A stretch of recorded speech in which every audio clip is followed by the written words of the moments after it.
Anyone who has half an idea about cars knows that when it comes to sales, every manufacturer has their go-to model. For BMW, it's the 3 Series. For Volkswagen, it's the Golf. For Ford, it's not the Cougar. And for Mazda, well, 1 in every 4 cars they sell around the world is a CX-5. Since splitting from Ford in 2012, we've been treated to new versions of the company's other models, the 3, the 6, a pair of MX-5s, and finally, the new generation CX-5 is here. Almost every aspect of it is completely redesigned. Certainly most of the things you can see and touch are new, but the chassis is a re-engineered version of the old one, which is good.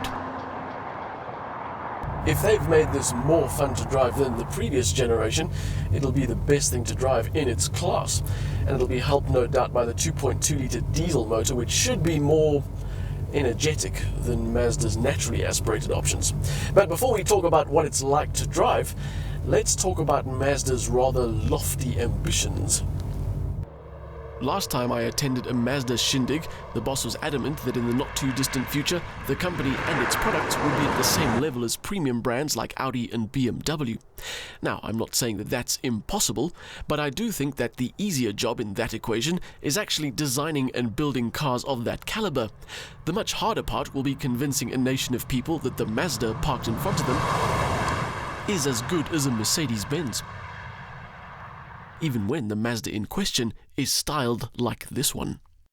This is one of those cars that really doesn't have a bad angle. From the front, from the back, side on, low down, it doesn't matter how you look at it, it always looks good. Compared to the old one, it is sharper and more athletic, and it has some superb details. The way the headlights are recessed under the bonnet lid, giving the CX-5 a very menacing stare. The chrome underlining on the massive grille and how it pulls the whole front end together beautifully. In profile, it's easy to appreciate its superb dimensions, and it has an almost sports car-like roofline. Even the rear manages to not be too generic, thanks to those rather sporty taillights. So, styling that undoubtedly sets it apart from the competition, quite far apart, and it has an interior to match. Even in the old CX-5, there was a sense that it could compete quite easily with more premium options. The new CX-5 has closed that gap even more. Mazda have sculpted this interior into something that not only has good comfort and spec, but superb design as well.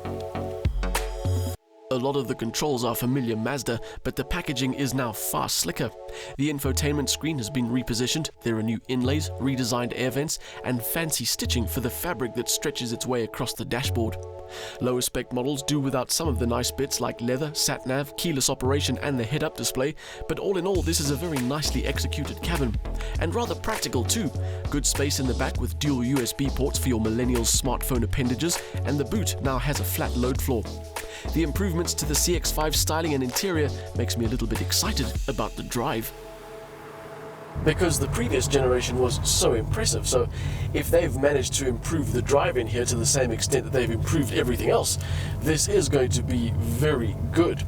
The last CX-5 I drove was powered by a naturally aspirated motor, but now we have the benefit of turbo power. Courtesy of Mazda's 2.2-litre diesel, which puts out 129 kilowatts and 420 newton meters to all 4 wheels via a 7-speed automatic gearbox. It's basically the same motor as the previous model, but it still manages to be very satisfying, with good power off the line and a gearbox that responds the way you expect it to.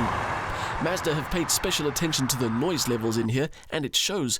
On the open road, even with the diesel motor up front, the CX-5 is impressively quiet and refined. So, is it as much fun as the previous CX-5? Well, generally yes, because you've got the benefit of all-wheel drive grip and an improved suspension setup. But the electric power steering takes away some of that enjoyment because it's just too over-assisted. So, the chassis seems to be telling you, go on, you can have a go, and the steering seems to be saying, you can take it easy. On the upside, while the steering lacks feel, it is very accurate. Mazda's G-vectoring control system helps with that by managing engine torque while cornering. Not all the tech in the CX-5's driving toy box is about driving fun though. The safety bits include lane keeping assist. So, better looks, a slicker interior, as much driving enjoyment as the previous generation. The new Mazda CX-5 should at the very least maintain its status as a sales leader for the brand. And while it's not quite at premium status yet. Compared to anything else in its class, it's most certainly a step above. The new Mazda CX-5 is a brilliant combination of style inside and out, to which it adds good spec, comfort and practicality. The 2.2-litre diesel motor works well with the automatic gearbox to deliver a good drive no matter what mood you're in. The electric power steering is a little at odds with the generally sporty setup. While it is accurate, it's also over-assisted and lacks feel.